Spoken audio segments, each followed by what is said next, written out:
మాధవ, నేను నీ గురించి వచ్చాను, నీతో మాట్లాడాలని వచ్చాను. ఇప్పుడు నేనంటే తను కూడా.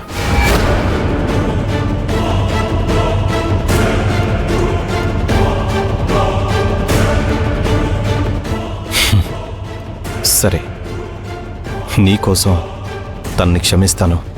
ఇంటికెళ్దాం పద. క్షమించడానికి తనేం తప్పు చేయలేదు.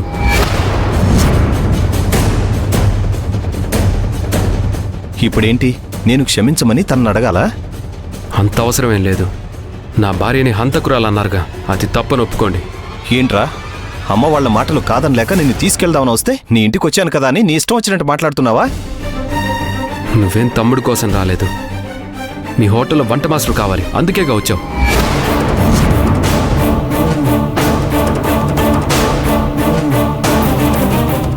జై, నాకు మాస్టర్లే కావాలనుకుంటే 100 మంది వస్తారా? తమ్ముడు దూరం అయిపోతున్నాడని ఇంత దూరం ప్రేమతోనే వచ్చాను. నా అన్నయ్య ప్రేమ నాకు తెలుసు. నా అన్నయ్య ప్రేమ ఇది కాదు.